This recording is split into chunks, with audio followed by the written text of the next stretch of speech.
084 980 9280 or visit theoxfordlodge.co.za.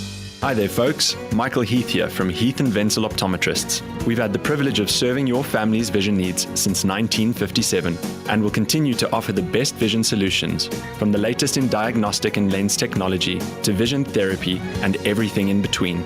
Call Linwood on 012 348 1177 or Linton's Corner on 012 880 8828 to book an appointment. We'll see you there. Funda okuningi uphile saka futhi ukhule othandweni. Radio Pulpit 657 AM umngani wakho imihla ngemihla.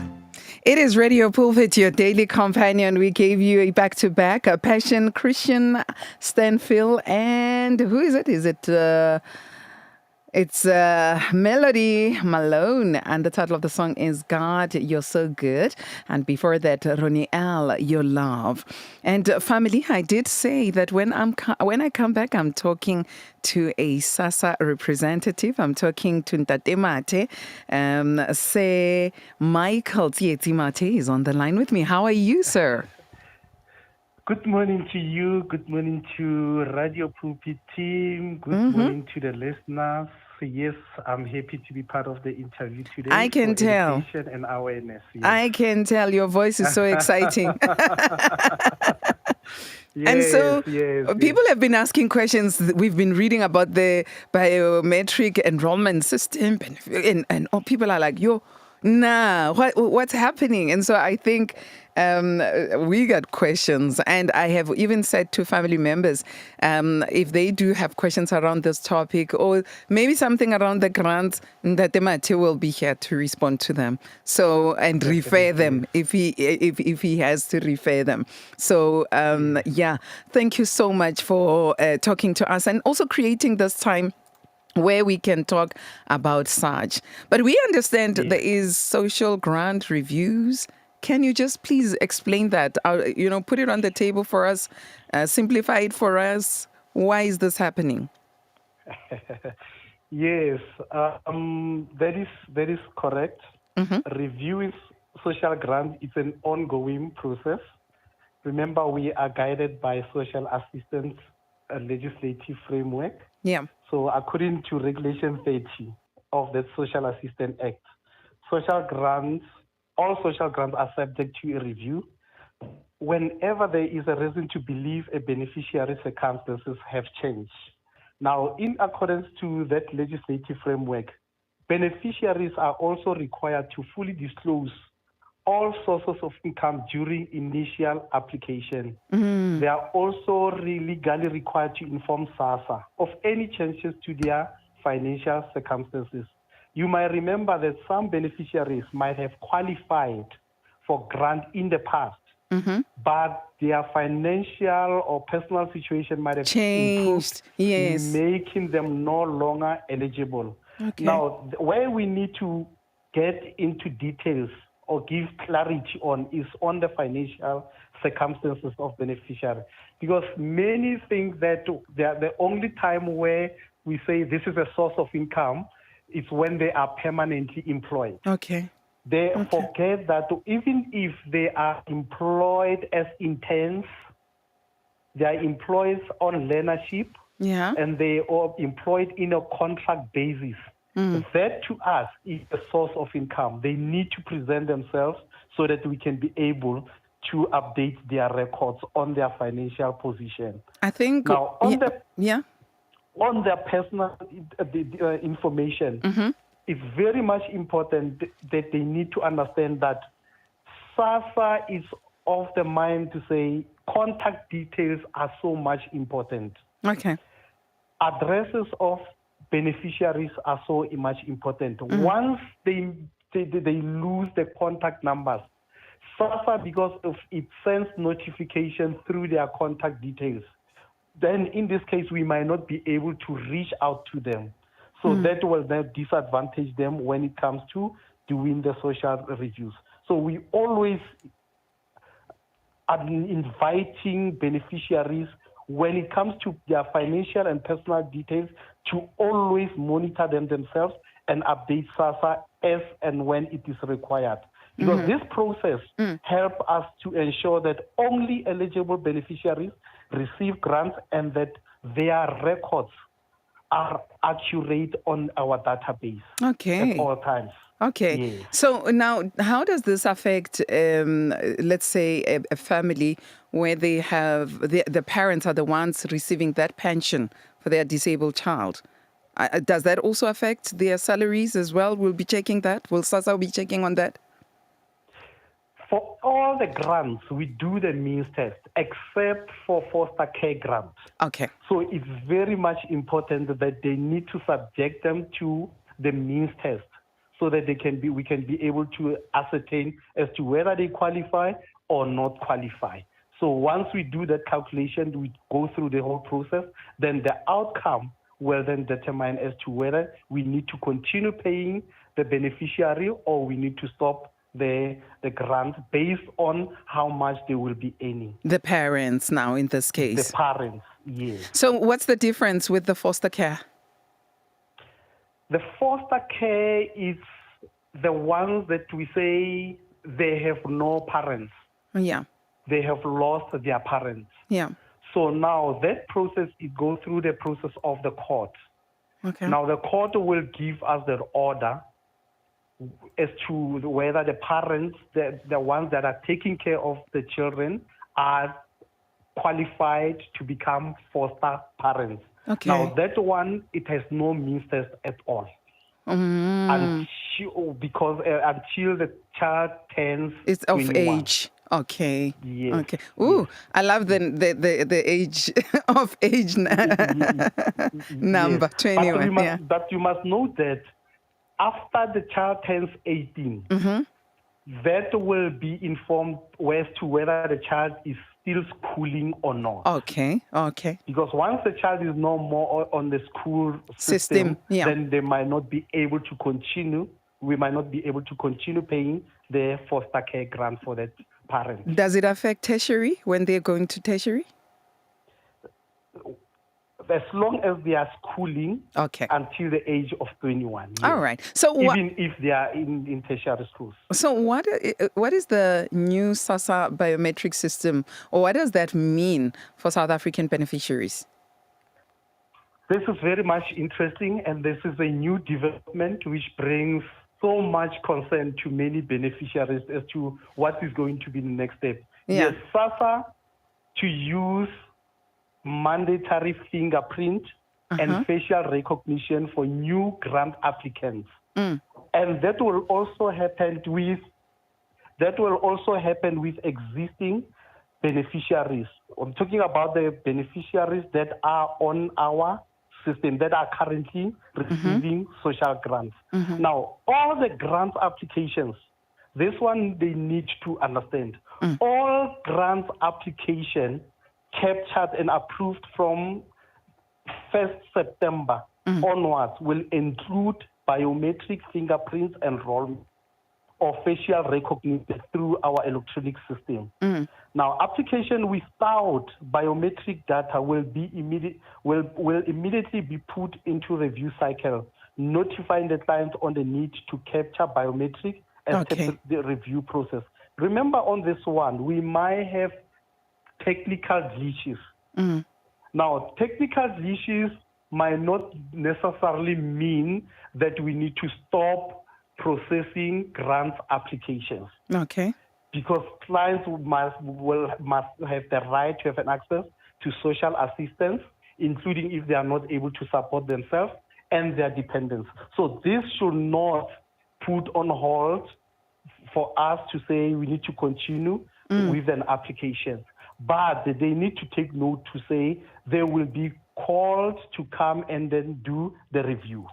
So beneficiary biometric enrollment, for all the applicants, they need to understand that it will be a once-off process. Okay. After which beneficiaries will not need to repeat the enrollment unless their details change.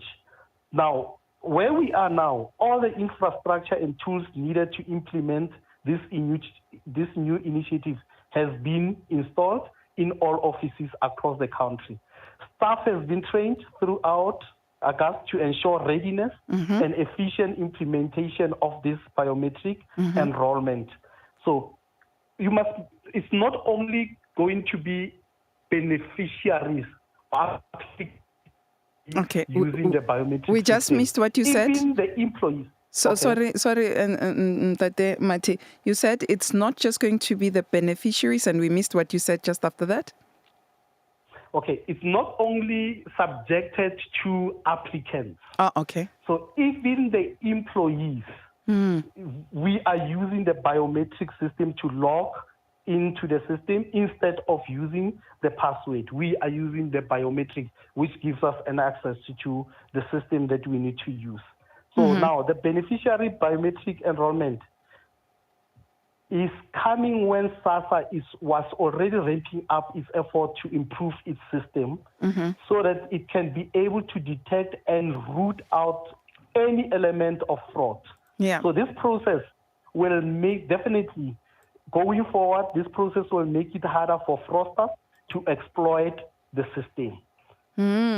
So that is the important why biometric system is being introduced. Just to be clear, does it mean that with the old beneficiaries who are already on the system, already receiving grant, they will be called in to come and introduce the biometrics on their files? Is that what we understand?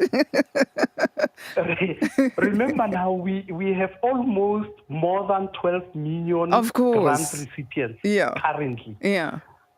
We have more than 8 million SRD COVID-19 beneficiaries currently. So this, if we want to implement it to all across, it might not be possible for us.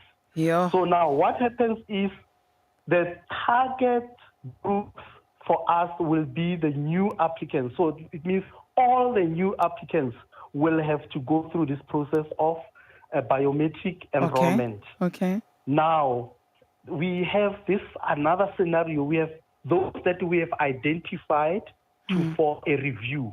Okay. Then we're going to be using that as an opportunity to do the biometric enrollment for them. But only those who have been identified for a review. Now, we have also those who come into the office that they come to say, I have changed my contact details. And I've already indicated earlier that it's very much important for beneficiaries to update their contact details, personal information, their addresses and all that. Now, that will be an opportunity for us to be able to undertake them through the process of biometric.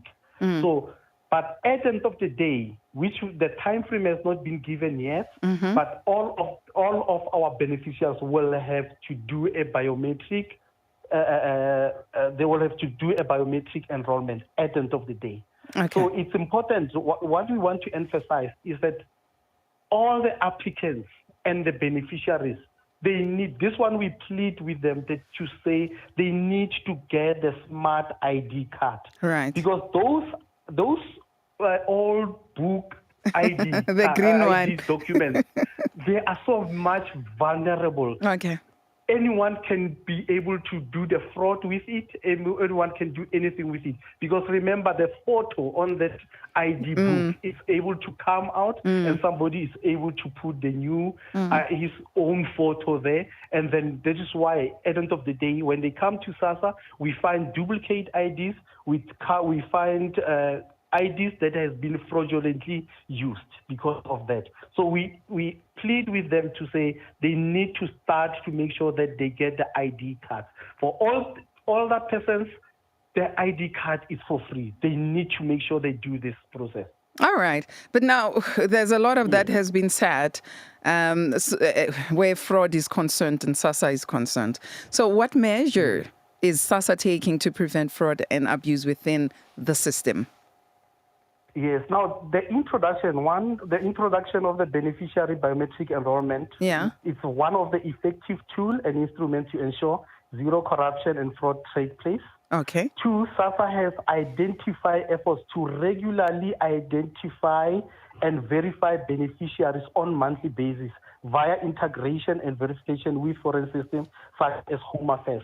These are effective tools bank, SARS, CIPS. Previously, we were not integrated to all this system, so we were not able to check and we were not able to trace the beneficiaries that are on our system, applicants. But because of the system being enhanced, we are able now to link ourselves with all this. They can be able to tell us to say, this person who wants to make an application, he might present himself to say, I am not married. But once you do the process of capturing with the ID, then the Home Affairs will say, no, this person is married. Then we might be able to require certain documents so that they don't dodge giving us correct information. Many people, we were not aware that they had registered businesses. As to whether it was making income or not, this is not our space that we get into. But CIPC will tell us, say, this person who is earning this much from the business has a business, has registered business. So us is now to tell the applicant to say, please disclose all this information so that we can proceed with the application. Now, these measures are part of an ongoing commitment to enhance security, improve system integrity, protect grant money meant for vulnerable groups of South Africa. Sure. Okay, but now we receive messages and information via social media platforms.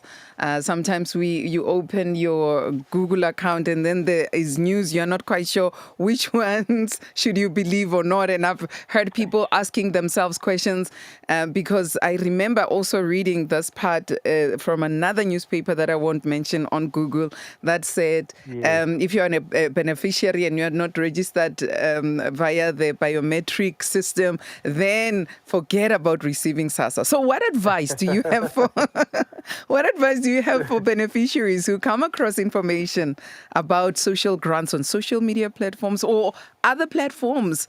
Because you're not quite sure. Should I take it? Is it Sassa Kaneti? Yes, that's true. Unfortunately, we're living in a time where everyone is saying anything at his own of time. But we advise all beneficiaries to rely only on credible and official sources of information, such as Sassa official social media pages and websites. And then this is our plea to all the people out there to say, before they can share any information about social grant, it's crucial to verify the authenticity, as sharing false information cause unnecessary anxiety and panic among beneficiaries. Because this is what we come across in local offices, where there's a number of applicants, a number of beneficiaries who come to the office or just to inquire. You can imagine how much they have spent money to get from their home to Sassa, only to find that the information was false because they panic, because they depend on social grant. It causes due hardship and unnecessary traveling for our beneficiaries. So people need to make sure that before they share information, they verify its authenticity. I see Abigail Matruus. Hello to you, Abigail, saying tuned in. Kimberly Villani, hello to you as well. Thank you so much for tuning in. Johan says, Spongile, I agree. I also read in July that we were going to get a double payment, but it never happened. Exactly. Ndate Mathieu are laughing about it. Oh, you know about it. That's what we're talking about, yes. We know exactly about those fake news that has been going round and round. And remember, when you say double, on the time of our economic challenges, when you say double run, we get excited. So much excitement. We plan around it to find that it was information. Alrighty then. But now, because we are talking about this Ntate Mathe, fake news that are there as well, that are making rounds, How is Sassa addressing the issue of fake news and disinformation targeting the agency? I mean, I think I'm wondering how many in July were expecting that double payment, and then boom, it's not there, for example, and then they are hearing about the biometric system, and they're like, horori, now we are no longer going to get the frustration. So there's a whole lot that's happening. So how is Sassa addressing this? Now, the fortunate part of Sassa is where we are more actively monitoring this information, and we make sure that we issue clear statements to combat falsehood. We now are committed in keeping the public informed through official channels, encouraging beneficiaries to report suspicious information. And what we do, we are no longer sitting in the office waiting for beneficiaries to come and get information. We are now liaising with non-profit organizations. When we get it, we go there, we presentation, we issue pamphlets. We are liaising with faith-based organizations. We are liaising with social media like yourself, so that we need to ensure that we get the message across, so that whatever that is false that needs to come out, we are able to put down to say, not this time, not at all, not with our beneficiaries. So because our goal here is to protect our beneficiaries from any panic, false hope created by. Okay, I think I'm going to need Ntate to move just a little bit again. I think we are losing you somewhere there as you are talking to our Sassa beneficiaries as well. I hope now we will be able to. Have you parked somewhere now? Where are you? I'm in the office. Yeah, you moved a little bit, ne? I hope. Yes. Okay. Abigail Metro says, "Thank you, they're very interesting and very helpful." And I see you, Hector, there. Hi, Hector. Thank you so much. Good morning to you. So what final message would you like to give to the beneficiaries listening today? The final message, I just want to urge all beneficiaries to take every new development at Sassa seriously. And if they need any information, they need to visit their nearest Sassa office when requested to do so. This is to ensure that we continue to pay the social grant without any interruptions. And then clients, when they relocate, it's very much important. They need to come to visit Sassa and inform us to say, I've moved from this address, now I have a new address. They've lost their contact. They need to be mindful to say a contact is playing a very important communication part between us and them. Yeah. So they need to do the SIM swap instead of getting the new cell phone number so that we can keep in contact. But instead, in a case where they get the new contact numbers, please get to Sassa, update your personal information. And then we want to say, we can protect the social grant system and ensure it serves those who truly need it. James would like to know, but how safe will the biometric system be? The biometric data system is 100% safe because the IT will be hands-on to monitor every challenge that is ongoing. So they are full-time monitoring the system to ensure that no information go out and reach out people who are not supposed to be getting that information. So we have a quality IT system that are monitoring the system. As it's a new system, and and anyone can be able to interfere with it, but they are hands-on monitoring the system. And for any information that we would like to have, is there a toll-free number that we can call, where we can log on? Where do we get all the help? The toll-free number that anyone can use, it's free even you are using the phone number. It's 0800 60 10 11. 0800 0800 60 10, 11. Right. Or they can just go to Sassa website, www.sassa.gov.za. That's where they will be getting all the relevant information. Wow. Thank you so much, sir, for talking to us this morning. We love it when we hear Sassa coming to us and highlighting things and clarifying things. I agree with Abigail.